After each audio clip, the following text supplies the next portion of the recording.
Greetings all! Glad that you have taken an interest in this specific portion of InfoVoice.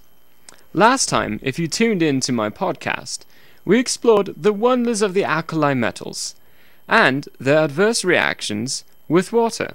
It was a blast. This time, I'm going to take you in a rather different direction, still with elements, but in this case, the elements of the human body. The human body is composed of quite a lot of elements, so many in fact, that I would not be able to explain it all without taking way too much time.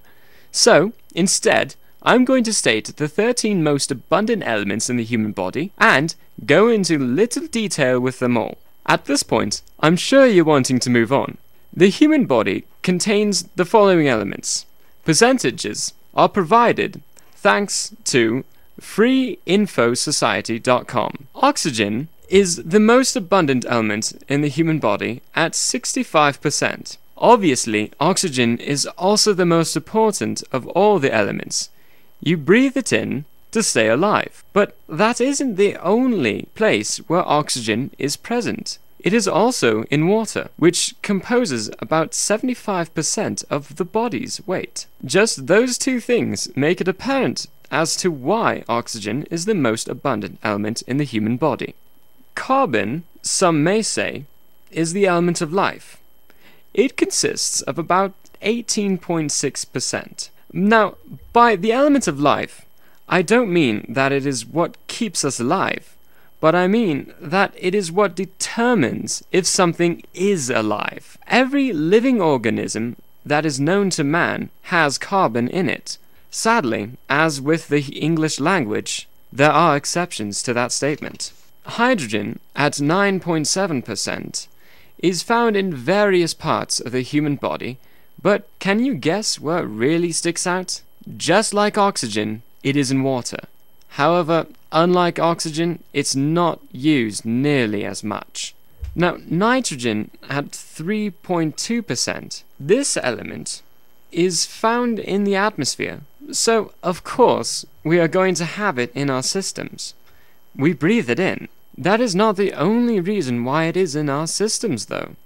Nitrogen is used in organic compounds and in proteins. Next up is calcium at 1.8%. Anyone else's mothers have them drink a glass of milk a day? Calcium is the reason why. Primarily used in bones and teeth, it is also found in other parts, such as blood and the nervous system. Muscles are included. Calcium is what strengthens the bones and helps prevent breaks. Careful though, too much and you can get a kidney stone. Those are never fun. Phosphorus at 1% is found in nucleic acids. A nucleic acid is something that is found in DNA and RNA.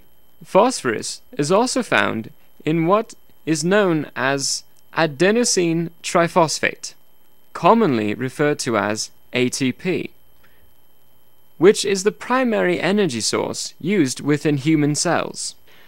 At 0.4%, you've got potassium. Potassium functions as one of the body's primary electrolytes. An electrolyte is what helps cells maintain the specific charge they have.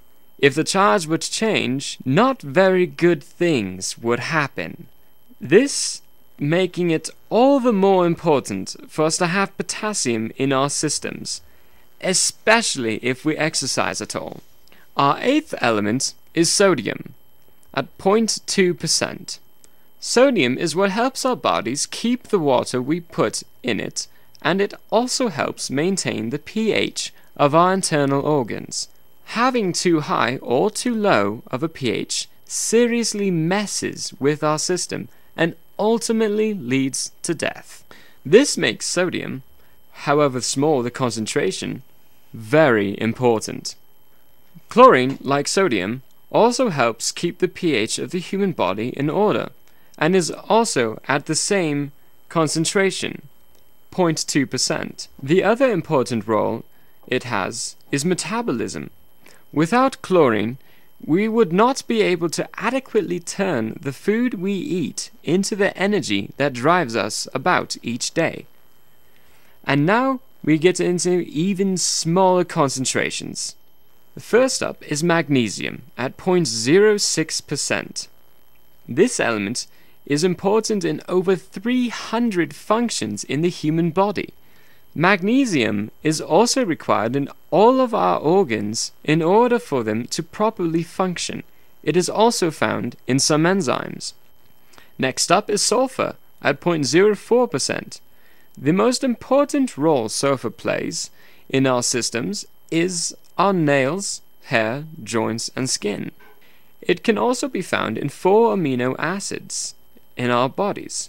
These amino acids are as follows: methionine, cysteine, taurine, and cysteine. And now we have iron at 0.007%, or 007, my favorite.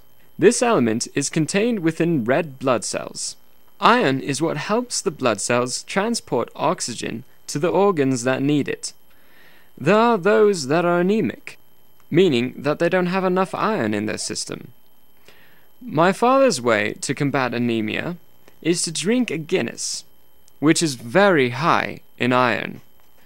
Other ways to combat anemia would be to eat an iron-rich diet, or even to take an iron pill. And finally, the very last element is iodine, at 0.0002%. The thyroid gland is responsible for producing the majority of hormones pumped into our human body. Iodine plays an important role in this. It is required for the making of various hormones produced by said gland. Well, there you go. The first 13 primary elements in the human body, and some details to go with them. Now that I have gone through them, I may have to go into the human body with more detail. Got myself curious here. Righto everyone, just like last time, if you have any questions, drop us an email at info.with.a.voice@gmail.com and address the questions to me, JP, in the email titles. This was JP in Methods May Vary with InfoVoice. Been a pleasure, and until next time, cheerio!